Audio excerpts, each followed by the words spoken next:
Let's get the perspective now of an Amhara Fano leader. The Ethiopian government has at several points labeled Eskinder Nega a treasonist and a terrorist, and he has served time in prison for those charges. He is now the chairperson of the Amhara Fano People's Organization, and he joins us now on the phone from his home region. Eskinder Nega, thank you so much for joining us on the Newsmakers. Thank you for having me.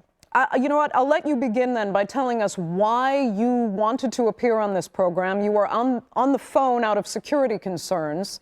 So what do you think needs to be said about the conflict in your region?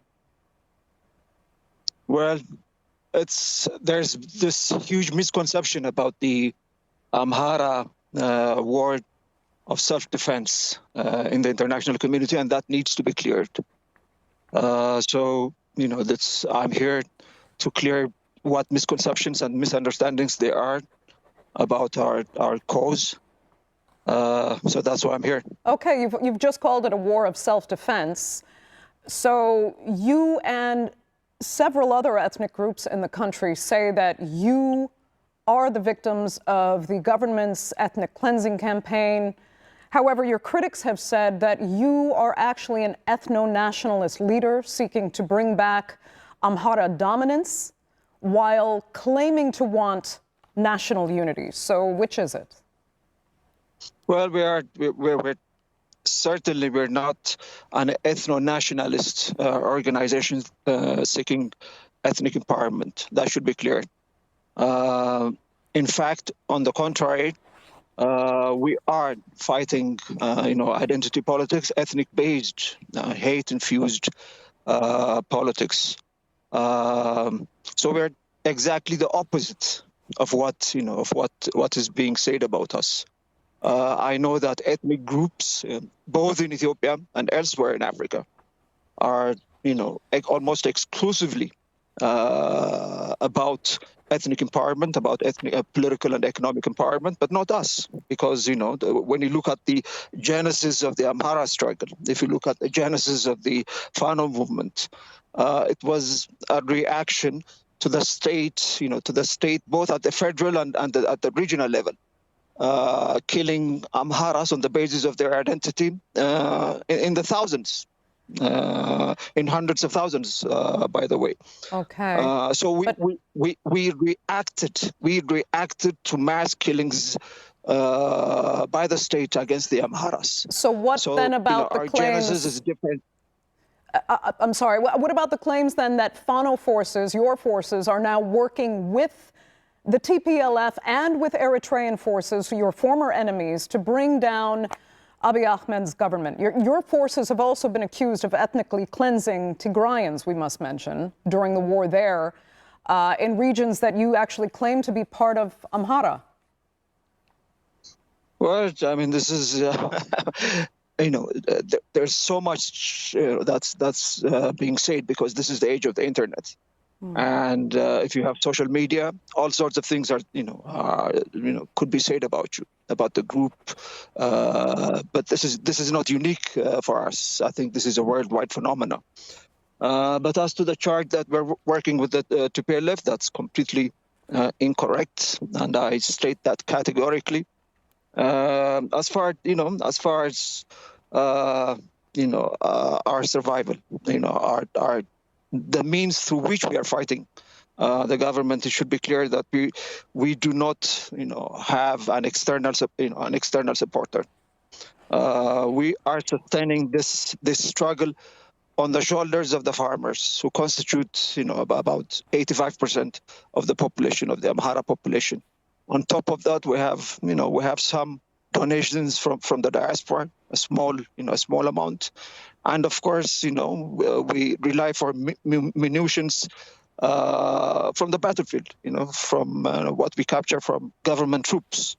So it should be clear that we're very self-sufficient. It's a very self-sufficient movement. We do not rely on external support for defending ourselves from genocide. Okay, then explain more about what is actually happening to your people now, including the civilians in your area, because the director of the International Committee of the Red Cross actually told us in our report that they are facing, as he said, an avalanche of requests and humanitarian needs and transporting critically injured patients for treatments and surgeries.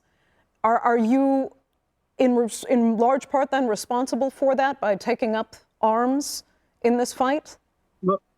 No, we're not. We're not. It's the government. The government attacked us, and we had no choice but to defend ourselves. Like I said, on the basis of our ethnicity. This is mass killings, irrespective of who we are. The children. There was no exception for infants. There was no exception for pregnant women. There was no exception for elderly people. The government troops just rounded up everyone and shot them. And this was not one or two incidents. There was a clear pattern, and the problem was growing. And we did not resort to force of arms. We did not resort to defending ourselves through force of arms.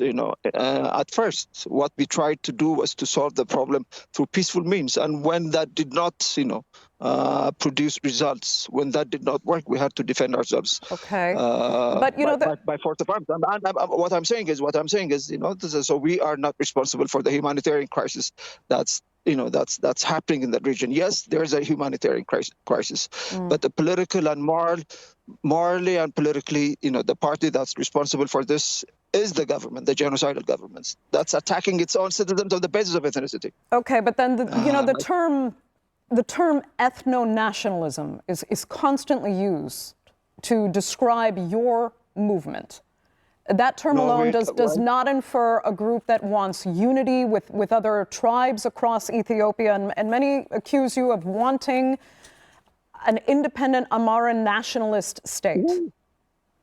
Oh, that's just that's baloney. I'm sorry for using this word, but that's complete baloney. That's an American expression, but that's completely false. We're not seeking for independence. We're not an ethno-nationalist organization that wants to build walls between ethnic groups. In fact, we want the walls that has been erected by the government between ethnic groups to fall. We want to build bridges. We are constituted, and we, along ethnic lines, because we are defending ourselves from an ethnically, from an ethnic-based attacks by the state. But we see that the solution.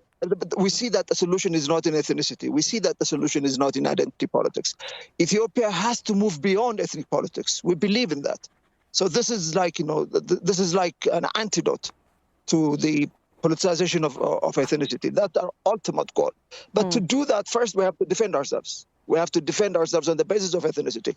But the end result, we recognize that the end result, that the way for this nation to come out of this crisis, out of this permanent, cycle of war, is to move the country and the nation, our politics, beyond ethnicity.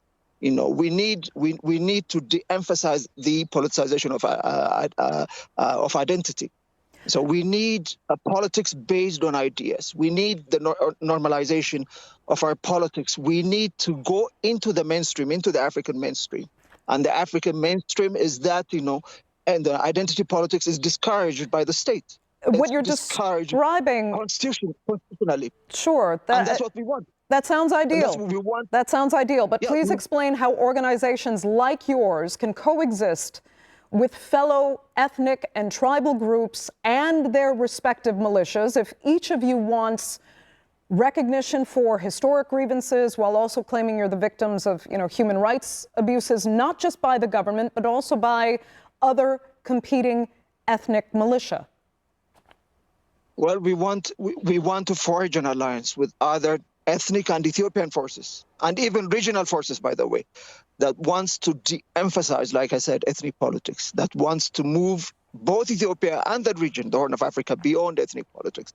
And as it's done elsewhere in Africa, in Ethiopia, what has been done is there's a constitutional entanglement. There's constitutional marriage between ethnicity, identity politics, and the constitution. It's constitutional mandated.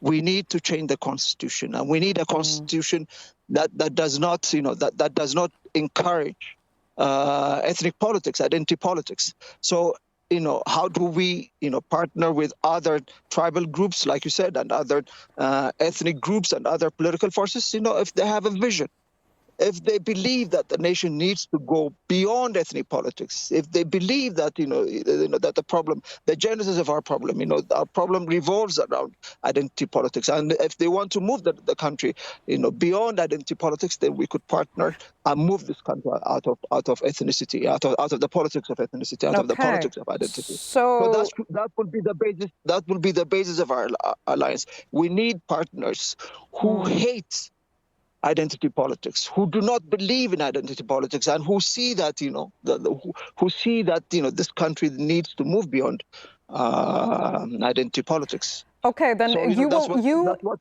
in particular would have to let go of any past grievances and a horrific conflict with Tigrayan forces that Amaran forces were involved in. Do you believe really that all of these groups would be willing to let go of the past, the very recent past in some cases, perhaps grant amnesties and move on? Of course, why not? We have to move on. We can't be tied to to our back history. We can't be, we shouldn't be prisoners of history, of our back history. We should be looking forward. Okay. No, but the problem is just you have mentioned some organizations, the ethnic-based organizations in Ethiopia believe in ethnic politics. They believe in perpetuating ethnic politics. They want they want the constitution. They don't want to change the constitution. Almost all ethnic-based organizations, except the Fano movement, except the Amhara-based ethnic organizations, want to preserve the constitution, which mandates, which insists that the country's politics should be on the basis of identity, particularly ethnicity. That the constitution has created this ethnic enclaves. Okay. And what it has done is fractured the country. We do not have a federation. What we have is a fractured. So we need to change the constitution, and we need a constitution like other African countries that emphasizes, that discourages ethnic politics. That's what we're saying, and we need Ethiopian forces that accept this. We need regional forces that see things like we do, and we need international partners. Okay. That would help us to move the country beyond ethnic politics. Unless we move out of ethnic politics, this will eventuate. The final story. The final story of this crisis will be genocide on a mass scale, even worse than what had happened in Rwanda. Iskander So Nega. now is the time. Yeah. Okay, that will unfortunately have to be the final word for this segment of the Newsmakers. I greatly appreciate you sharing your insights and your feelings on this conflict. Thank you so much.